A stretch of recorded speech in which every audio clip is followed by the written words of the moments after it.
Hello, Money Multipliers. Welcome back to another episode of the Money Multiplier podcast. I'm your host, Hannah Kessler, and we ask ourselves, do our dollars make sense? You will notice I am still here in Chris Noggles' studio, which I love. So, Mr. Seaton, I will be inviting you up to, or excuse me, down to Florida to help me. But I had the pleasure of sitting down with Mr. Brandon Cobb. He is an extraordinary gentleman. He knows his shit. Family man, has a newborn baby, and just really deep into real estate investing. And he just has a 17-pound brain. So I really want y'all to dive deep into this episode, really digest a lot of the information that he is saying, because there are a lot of key nuggets that you can take away and start implementing tomorrow. So, thank you for being here, everybody. As a reminder, my book is out, The Single Millionaire Chick. And without further ado, let's get into the episode.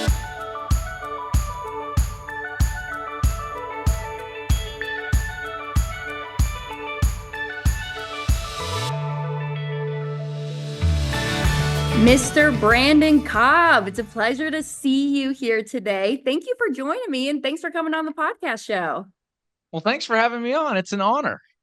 And y'all, Brandon is located in one of my favorite cities, as y'all know, Nashville, Tennessee. If you were not there for the annual 3-day mastermind event, you should have been there. But just FYI, October 2025, we're going to be in Denver this year. So dates are still in the works, so to be determined on the dates, but we're getting everything nailed down for sometime in October. So I hope to see all of you folks who did come to Nashville. Will be out there in Denver this year.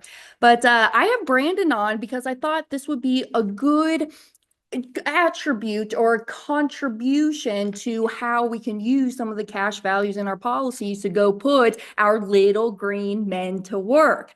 So, Brandon, I wanted you to first start off by just sharing with the people, how did you get into your journey of going from being a medical device sales rep to then managing $22 million annually in real estate development? What's your story? Yeah. It's kind of funny. 8 years ago, if you told me we were inventing these new neighborhoods, I'd have looked at you like you had eight heads. I never really had a aspiration to be an entrepreneur. In fact, I was actually forced into it. Unlike a lot of people, I don't have a story where I've been working in corporate for 20 years and I really wanted to break free and I finally figured out how to do it. That wasn't me. I was just your average Joe. I did the same thing everybody else did. I graduated from college and all I wanted to do was make my parents proud. So what did I do? I went and got the nice corporate job, medical device sales. I had the benefits, the package, I had a corporate car and man, everything was just fantastic. I got to wear scrubs every single day to work. I got to rub shoulders with orthopedic surgeons. And, like a lot of people, I had this job and I knew it was a means to an end.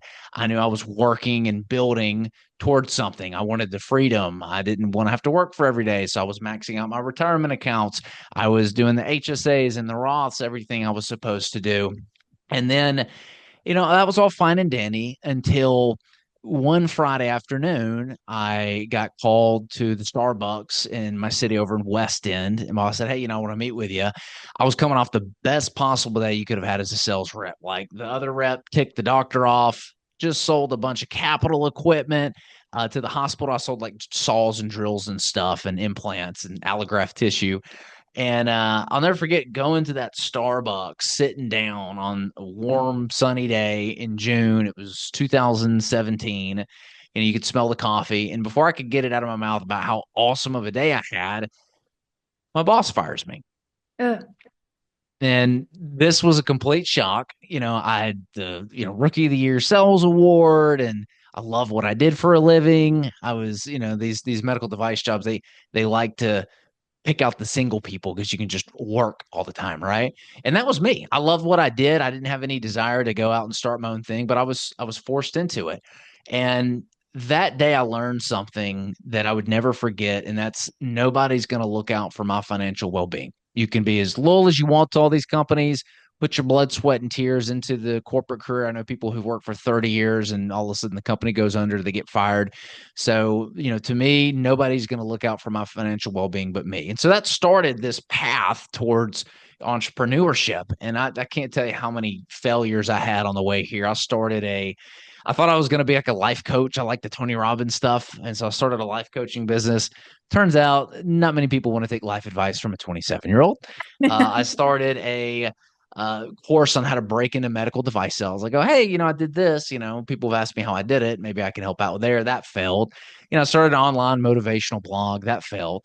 Then I discovered this vehicle, real estate. Mhm. And at first, it was not easy. I literally, and again, I'm not advising anybody listening to do this, but, young guy, naive, I saw an opportunity to start my business. And to do that, I needed capital. And I only had capital in a couple places, which were my retirement accounts. And so I actually sold all of my retirement accounts, paid the penalties, paid the taxes, and I went all in to start my business. Again, don't recommend you do that.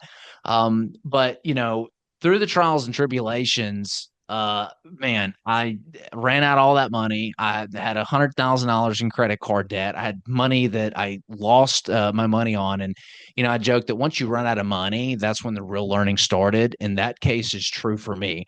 And so over the 8 years, we did over 187 transactions and finally figured out how to create a business that doesn't have to completely rely on me. It runs. And as a result of that, we have HBG Capital that was born. And so now, I don't just take care of me, but there's other investors that are able to go on this journey for us. We invent affordable entry level housing communities right here in Nashville, Tennessee. So we take farmland and we turn it into those brand spanking new communities. I tell you all this because I don't want people going and climbing the corporate ladder for 20 years and then getting the rug pulled out from underneath them like it had to me. Go ahead and follow Hannah's advice and start taking control of your financial destiny now because nobody else is going to do it for you. Oh, bingo. And you said it beautifully. That's what I was going to comment on. It seems like I could sum it up in one word is control. You are now in control of your financial destiny, your future, and nobody can take that away from you because you are in the driver's seat. And I also noticed that you said we. Let me ask you this. When you started your journey into real estate, did you meet other business partners? Are you in this with your spouse? How did you do this? Was it all by yourself or who is that we? No, I'm not in this with my spouse, though I did think I was going to end up marrying somebody that was going to build the empire with me. But no, she is an aesthetics nurse. She does like Botox and fillers. She has her own passion, and real estate has nothing to do with that. And so it's a nice medium where I can turn things off after work and not talk about business or real estate. God bless the couples who figured out how to run businesses together. I don't see how they do it. No, I actually am still with my business partner that we started it with 8 years ago. So his name's Vageef Sadoff. We were the only two people that showed up to a real estate meetup. He was looking to get an operation up and running here because he had a lot of experience back at home in Colorado Springs, and he was looking for a partner to kind of put some sweat equity and get the game up. I was looking for a mentor, somebody that had already done what I was trying to do and not make the mistakes. And so he was a great partner to go into business with. And we're still business partners to this day. Oh, that's beautiful. Hey, and I'll tell you something. Actually, from a child growing up with entrepreneurial parents, my dad having the chiropractic offices, and then mom running the billing department for all the offices, and even other doctors. And right now in 2025, we're kind of in that transition period where Chris Noggle and myself were coming in, taking over the empire of the Money Multiplier, and Dad's still here. He's just kind of in the back seat right now. He needs to go and enjoy his life, enjoy his empire that he built. And they are going through some challenges because when you live all of these years as, hey, I'm in a business partner relationship with my spouse, and then not having that any longer, then going back to husband-wife relationship, it's a Yeah. totally different dynamic. So I do applaud a lot of you people who are in the business with your spouse or your family. I kind of sometimes make this joke too, because people will come up to me and say, "Oh my goodness, it is so nice that you are in business with your dad. I bet he's so proud of you and y'all have the best of time together." And I'm like, "Yeah, but you don't want to see what happens behind closed doors. Dad makes me cry sometimes." Oh, Because right there, that's a family with you. They won't sugarcoat things like sometimes how they will with employees, right? They're more direct with you and they want to push you to get to that next yeah. level. But it's amazing though. It's a lot of fun. Well, So can I ask you though, would you mind sharing maybe like what one of those moments was that made you cry? And it sounds like this was a good thing, right? He was yeah. pushing you to be. I'm assuming. I'm hopefully. If this isn't something that we're on the pathway we're going, feel free to steer to the different direction. But I'm genuinely interested in like what was one of those moments where he gave you some advice that might have hurt your feelings, but you knew that in the end it was better for you. Yes, yes. And actually, the first one that pops into my head, I remember this. I was speaking at an event up in Philadelphia, and it was my first ever event that dad was there watching me. And before then, I've spoken on stages plenty of times, like I don't know, 70 plus times. I've been on stages, I've done 100 plus webinars, and dad has seen me present on those different webinars, but he's never seen me present live. And I remember getting off of that stage when I was done, and it was the worst presentation that I have ever done. And I don't know if it was because maybe I was nervous. It's like, ooh, my dad's watching me in the audience right now. This is weird. I learned everything from him. He's out there in the audience critiquing me. But I remember that was the worst presentation I've ever done because I felt like I just flew through everything when normally I take my time, I go through the material, I interact with the audience. And that time he really gave me a lot of feedback of how I could improve on it. And me just having a very strong work ethic too. I've just always had that drive and not wanting to not please everyone. That's maybe not the right word, but wanting to be that perfect, doing my most perfect job is maybe what it is. And here's something I'll tell you what I've been working on this year. Perfection kills progress. So I'm not after the perfection any longer, but I think that's what it was, is that it wasn't up to my standard. And then dad sitting there in the audience having to see it. I was like, ooh, this is not the presentation that you need to sit in on. So he just had an honest conversation with me of things that I needed to change. And it was good. And I think it was just more so tears of wanting to improve and better myself and knowing that, yeah, that was not great and I'm going to be doing a lot better next time. Man, that's awesome that you at least get to share that moment because I'm sure it brought y'all closer together, in the end. And that's cool that he felt comfortable enough to do that. It's funny. I hired a mentor who has helped. He was a CEO of a company for 8 years, like ours, and he helped grow it. And the owners got a 9-figure exit from that. And I'm like, well, that's what I want to do. So you're the right guy to hire for this, definitely. So, hired him and, he would do ride-alongs and he would, hop in on the Zoom calls. And, the first like 6 weeks, he's just observing, right? There's not like a whole lot of input.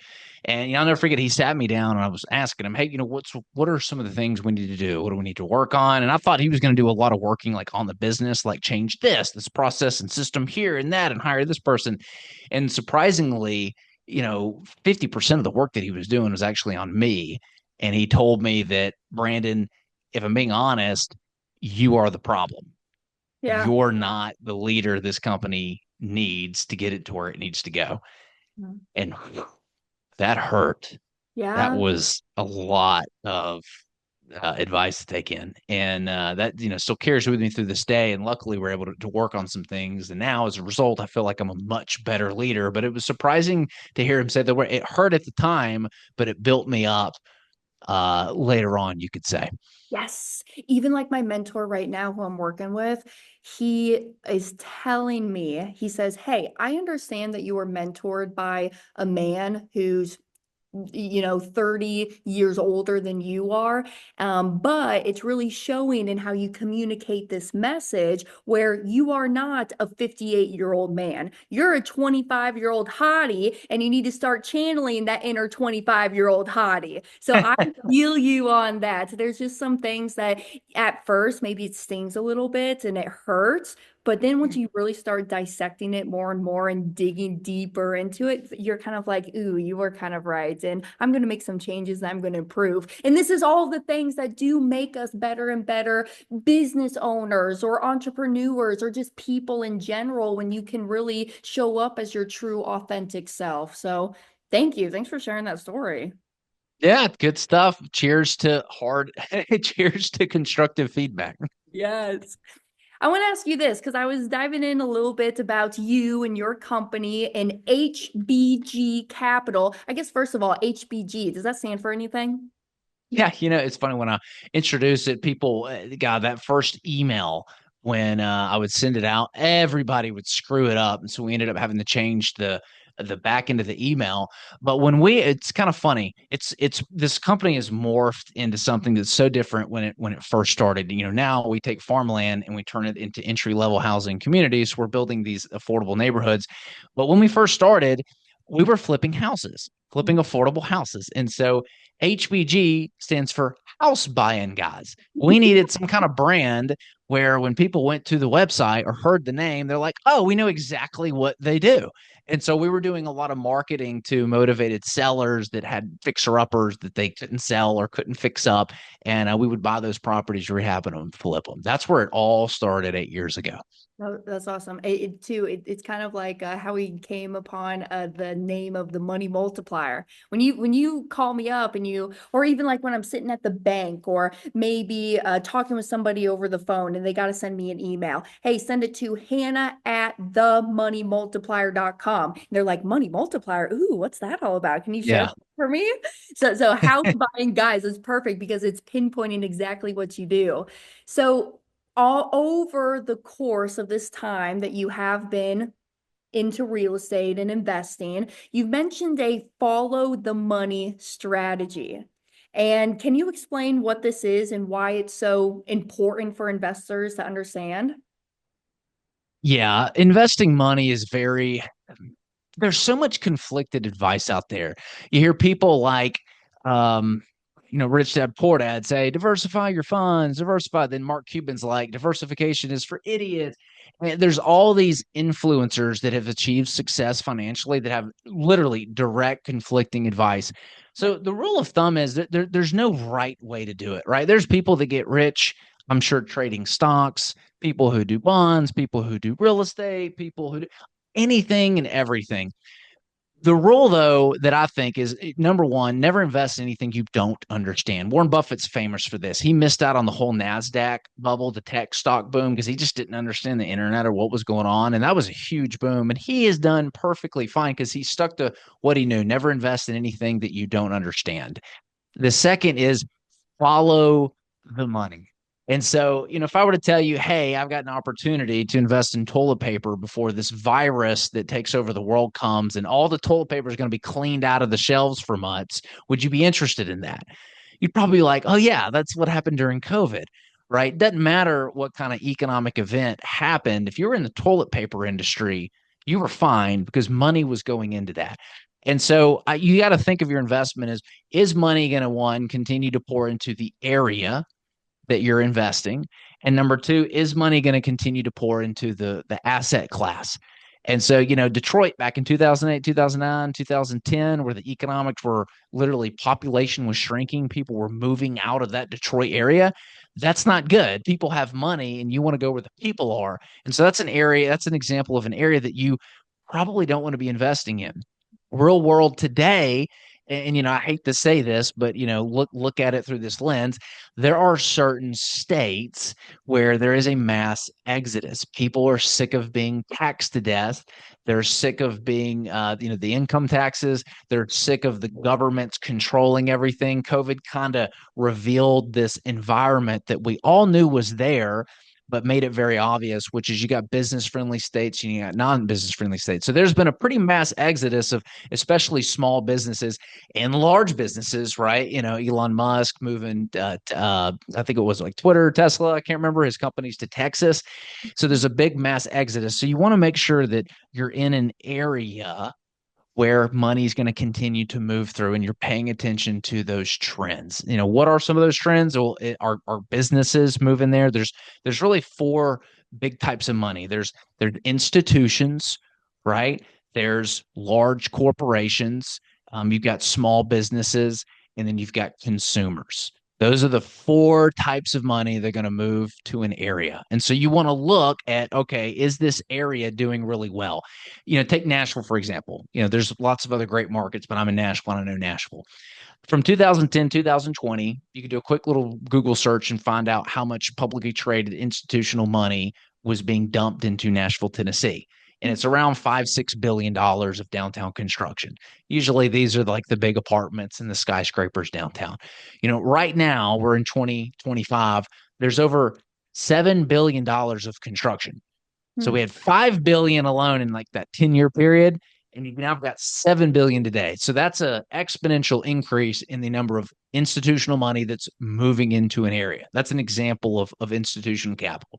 Then you've got the large corporations on top of that. So these are your Amazons, your Alliance Bernsteins, your Oracles, your Facebooks. We've had a ton of businesses, big and small, move to Nashville. Next, you've got your small consumers your small businesses.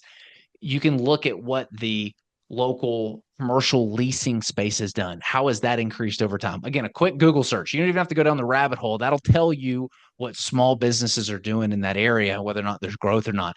And then finally, you've got consumers. One of the things that's easy to watch for a specific area is the population growth. How much has it grown compared to its counterparts? We like Nashville because it's been one of the top 10 fastest growing cities over the past 6-7 years. We've got like over 150 people a day that move here, depending on which statistic you believe. So that population growth. So that's the first one is the macro, like what area do you want to invest? And then the micro is what asset classes. And, for us, we can see for the foreseeable future that affordable entry level housing is going to do really well because there's very low supply, very high demand, right? Everyone's heard on the news there's an affordable housing crisis. And so we know that money is going to continue to flow into that asset class, right? When you can build a product where your average, blue collar working family can afford, $2,000, $2,500 per month mortgage, there's a demand for that asset class. It's hard to get and create, which is where we create the value to create it. But those types of assets where money's going to continue to move into it, and the areas that money's going to continue to move in it, is the whole follow the money principle.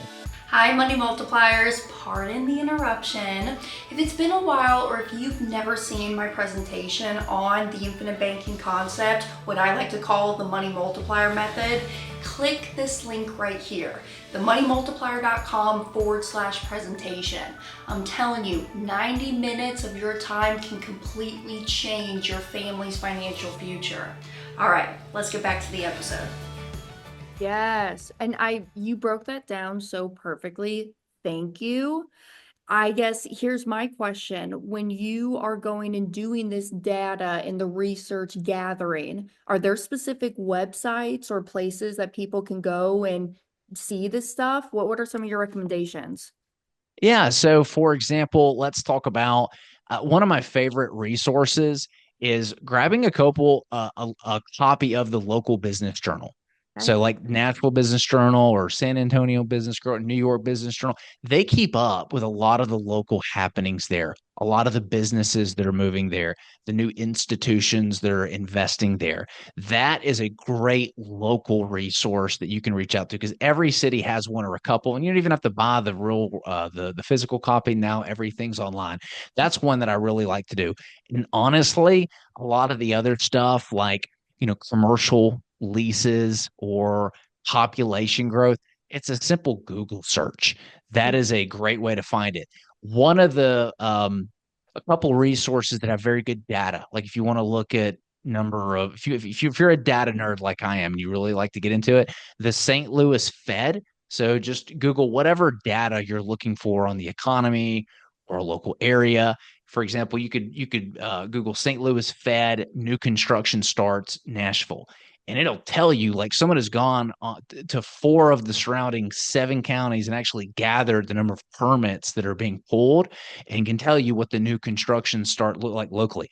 That is amazing. That is a tool that we did not have, 10 years ago. Data is the new king when it comes to making financial decisions. So those are a few that you can use. Luckily, all of this, though, is very easily accessible. You do not have to do a lot of work. Google and the internet have done the homework for you. Yeah, yeah, I totally agree. And so the entry level housing is really a main focus for HBG Capital right now. Can I say that? Would you agree? Yeah, we're for the next 4 or 5 years, we see an unprecedented opportunity here. It's not going to be here forever, but there's an extreme demand for land that you can build these entry level housing products on. Got you. And more specifically, we're doing it because people need it. There's a demand for it. Yes, from an investor standpoint, I love it, but also from a humanity standpoint, I think it's very, very important. That's why I really dove in deep last year and just to notes investing. I have this story where there was this wife, she's a widow, husband passed away and the husband was the breadwinner of the family and she has two young children and the banks were calling her up every single day. Yeah, they weren't getting their mortgage payments because hey, the husband, the breadwinner, the sole income earner and provider of that family passed away, had no death benefit, left really nothing in the Mm. savings, didn't teach or talk to the family about money, and that house was going to get foreclosed on. And so somebody like me who can come in, purchase that note and renegotiate the terms with her so that it can be more feasible for them so that they can have that good, comfortable place to stay. And she's raising the two kids now. I think that's really why I love what you do too. And I just want a lot of my listeners to resonate with that. Yeah, follow the money in that sense too. But I just love the morals and the ethics behind this as well. And for you, you've integrated a big build to rent strategy into your portfolio. And I guess I want you to share, how does this strategy create stability for the long-term value for investors? Yeah, so another point, another framework we use when considering investments is what number one, what is the return of capital? So how are you going to get your capital back when you're looking at investments? Those are the first thing you want to look at. Like, okay, the returns might be great, it might be a sexy investment, but is it going to get stuck? Right. So return of capital. We like Brandon, real real estate. quick, this is what I call pigs get fat and hogs get slaughtered. I want to be a pig and I want to get fat. Yeah, you said it best. So you want to make sure whatever you're looking at is something that's going to hold its value long term. It's not going to go to zero. This is why I'm not particularly big fan of picking individual stocks because literally 99.99% of companies eventually go out of business. So you've got to sell it at the right point at some time before that happens. So stuff like real estate, build to rent communities where you're building these communities and either developing and selling them or you're renting them out, they hold their value long term. The second is you've got return on capital. So this is the sexy number that everybody gets obsessed with. What are you making? 10%, 20%, 30%? That's the number. You don't want something that's not at least keeping up with inflation, right? A lot of people don't realize with all the money printing that's going on that their currency is getting debased at 8% per year. And Right. so you look at the core CPI index and you go, oh, that's inflation. The government's manipulating all that. If you look at how much money they're printing every single year, you're losing 8% per year. So if you're making 8%, you're just barely keeping up. That's why real world wages have not increased since the baby boomers have come to age and had that big economic boom. It's just very difficult for people to build wealth because of all the money printing. So that's the second is return on your capital. And we like real estate because real estate can offer healthy double digit returns, right? And it's secured by something that's real where there's a need like living space that's not going away. And then the third is you've got return of capital, getting your money back. you've got the return on capital. And then the third one that you want to make sure that you're looking out for, the reason we really like real estate is it's got a lot of benefits long term, but what is that capital going to do over the long term for you? Is it going to end up increasing? Are you going to have exponential growth? What does that look like? And so um we really like this because for the next 4 or 5 years, we think there's just going to be a lot of value and a lot of money moving into the affordable entry level housing space. Yeah. Hey, I don't recall if I asked you this or not. Are you just investing in Nashville only right now? Or are you Yeah. other areas? Yeah. Just Nashville, Tennessee right now. We might be moving out in the future, but right now we see there's just so much demand for that kind of product in this market. Yeah, yeah. And because you like it, you know it, and you understand it. And that's why Nashville too. And I would even argue, would you say Nashville is one of the hottest markets right now currently? It's been one of the top 10 fastest growing cities over the past 6, 7 years. Depends on, what you mean by hot. Over the last 2 years, it hasn't done great. And, a lot of real estate honestly hasn't done great over the last 2 years. There was a lot of crisis in the multifamily world and the commercial world. You had $2 trillion of bridge debt come due. That's still coming due. So that's been kind of bad.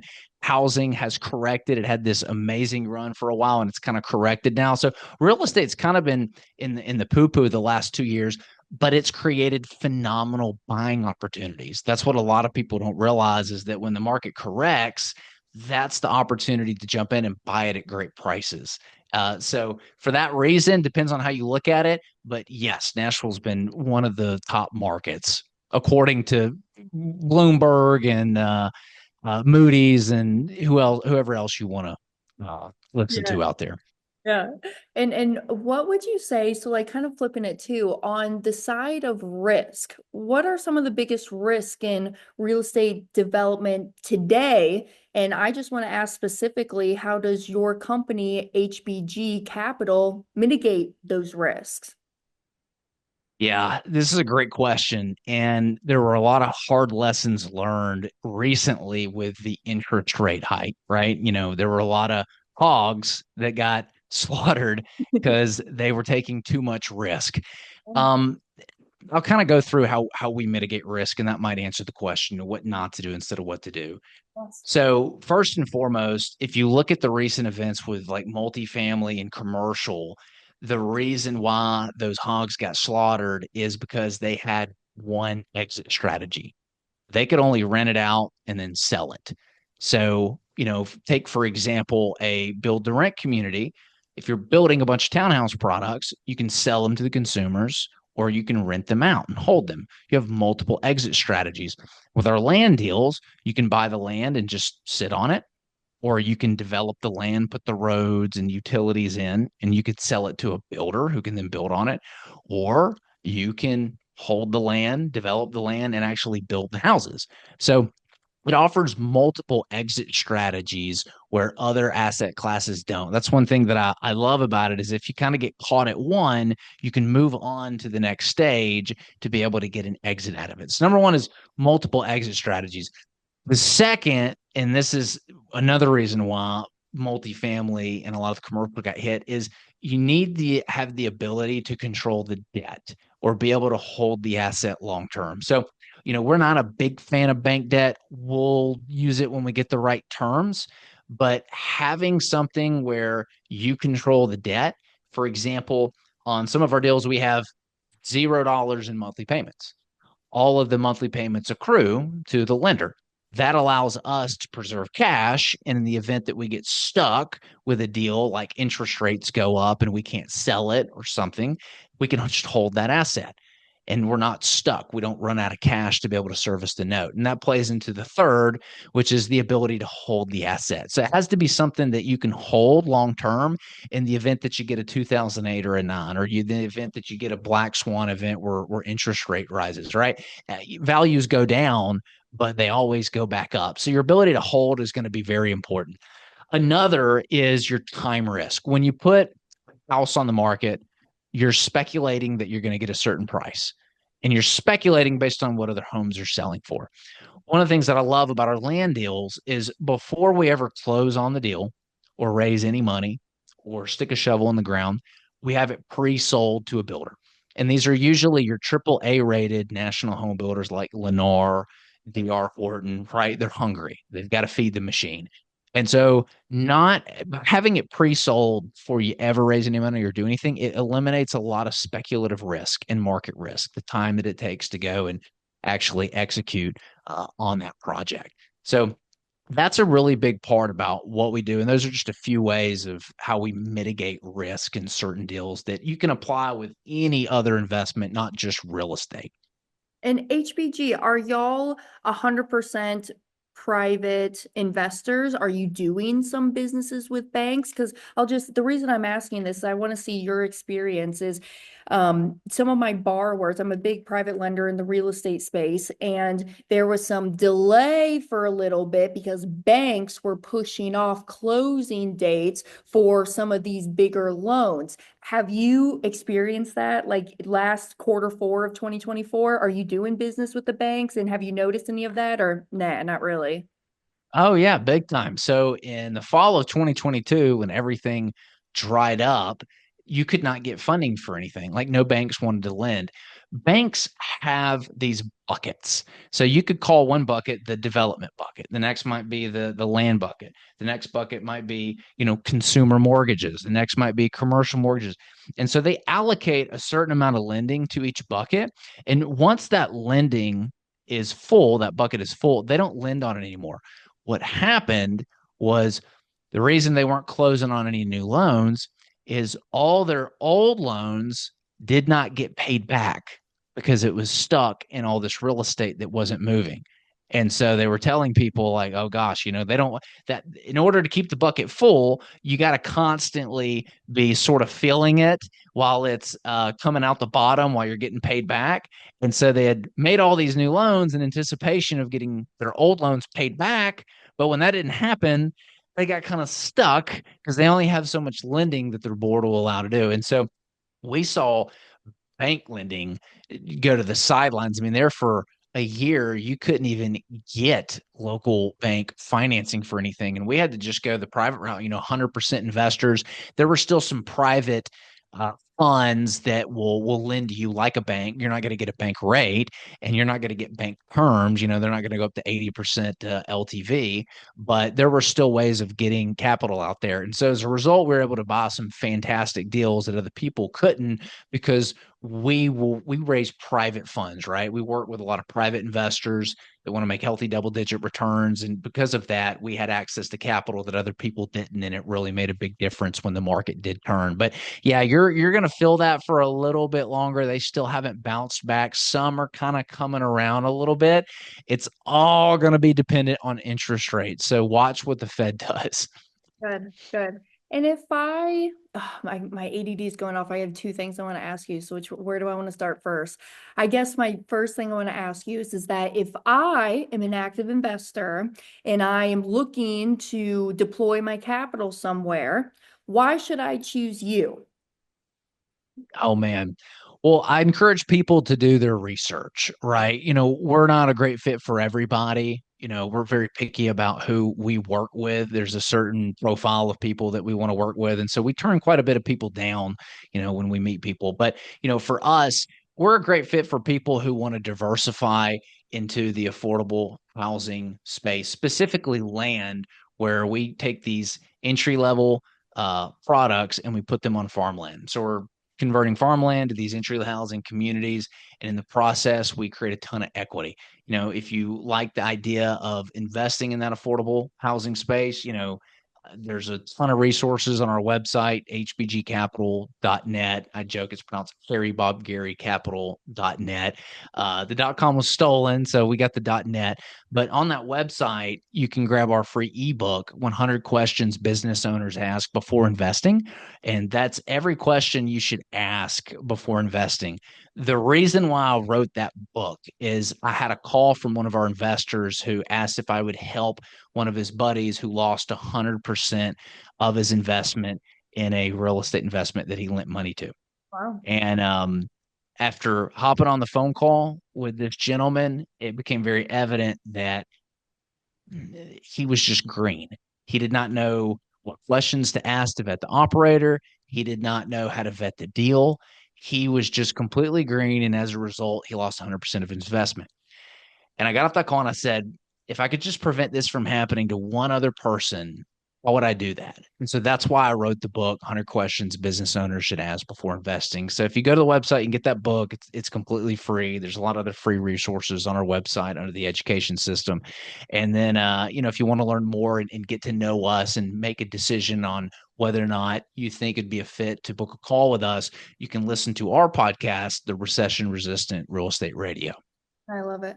And hey, y'all, what I'm going to do too is I will put all of Brandon's info down below and his book. I highly recommend go and grab that.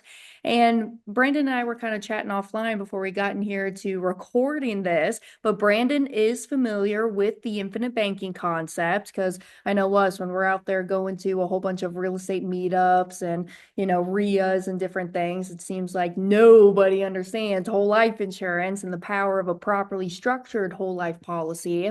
But I guess just quickly, Brandon, I want to ask you is that what have you used your policies for up to this point? Or maybe you're just using it right now just to store capital because later on, maybe you want to use it for a tax-free retirement. So I don't know. What are you using your policies for right now?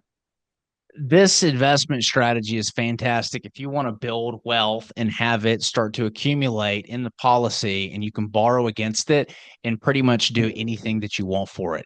That could be making a loan to businesses. It could be investing in other people's syndications. It could be, purchasing, real estate. It is a very nimble vehicle. And I highly encourage people, if you don't know, because it is kind of difficult to wrap your mind around it.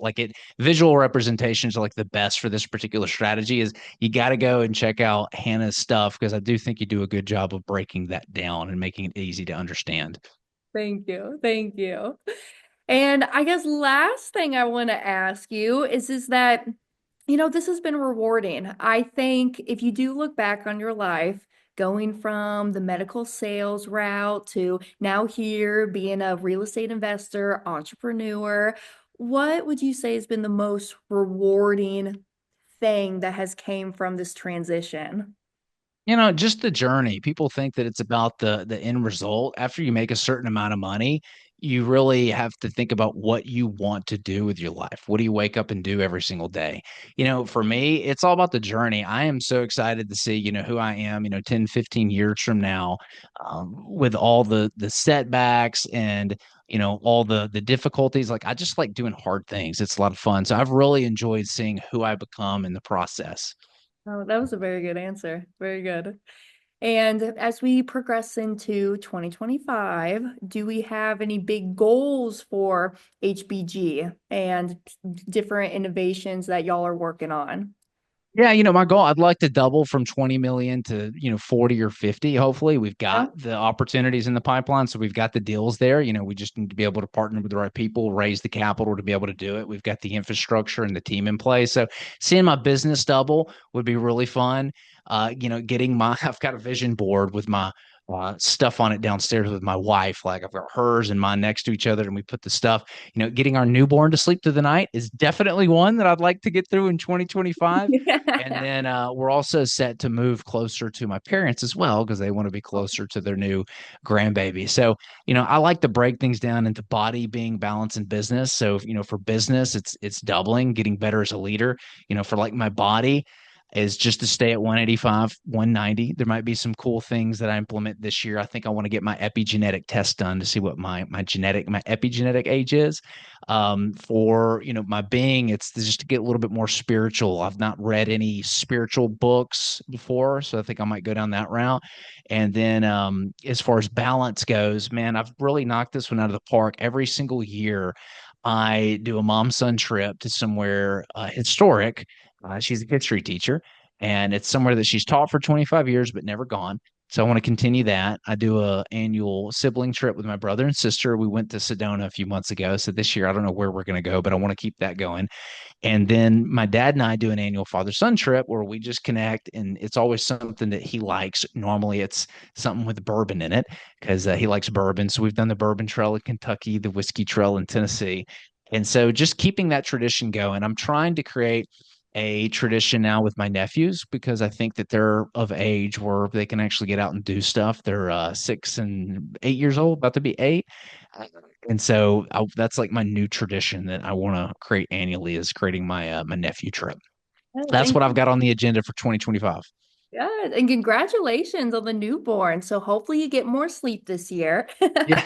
I, I know it's a lot, but it's a blessing. And it's so funny because I do the same exact thing. My mom and I, we do historical trips. We did a whole historical trip up in the Northeast coast where I believe we flew into it was DC, and then we hitched a ride from DC on a train to Boston, and then we went to New York City, then Philadelphia, and we hit all of the. We went up to Baltimore, and then this past year we flew over to San Francisco, and we rented a car. We drove down the US one, the Highway one. Yeah. From there, we did Hearst Castle and San Simeon. So that's a lot of fun. I do think it is important that you got to take the time to spend with your family, create those memories. You can keep making more and more money, but time is a thing that you can't get back.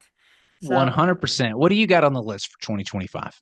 yeah, so 2025, actually, I've been getting into the world of television. I had my two television appearances, Sacramento and then Altoona, Pennsylvania. And Oh, then I have nine more coming up here this year. But I would say that's more business side, is really promoting my new book, The Single Millionaire Chick, and then doing my television interviews, brand awareness. Because at the end of the day, it's just teaching people how money actually works, y'all. Because Brandon, I totally agree with you. We need to abolish the Fed and get out of the dictatorship of the banks and the government. Sorry, did I say that out loud? My apologies.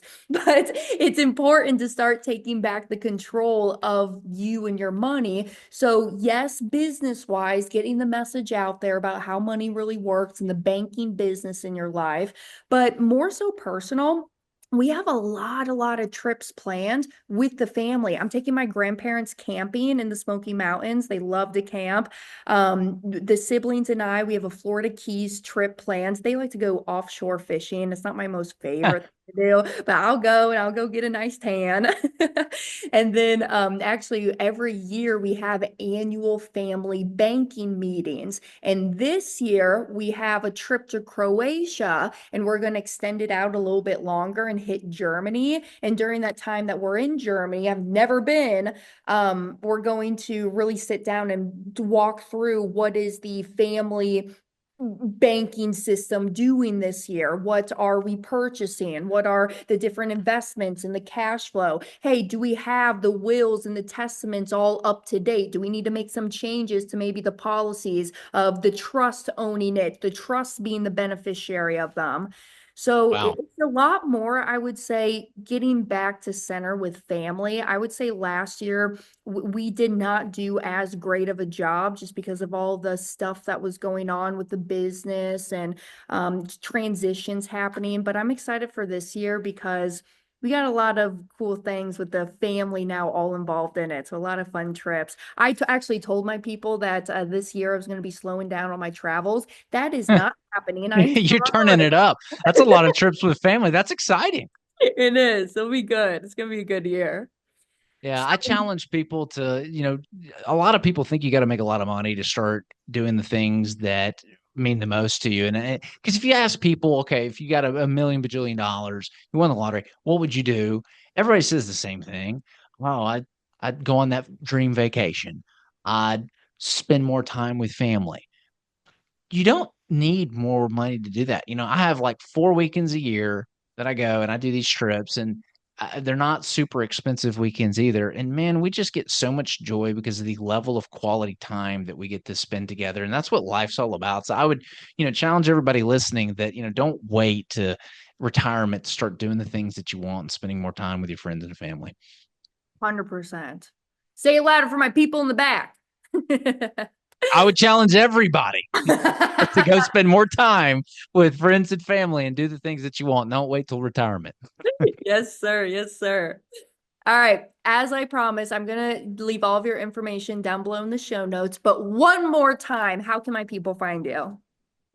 Yeah, if you're somebody who's interested in building a legacy, if you're trying to chase, financial freedom, have your investments, pay for your living expenses, and you're interested in adding land and entry level housing communities to your portfolio, you can read more about us at hbgcapital.net. That's pronounced Harry Bob Capital, Harry Bob Gary Capital.net.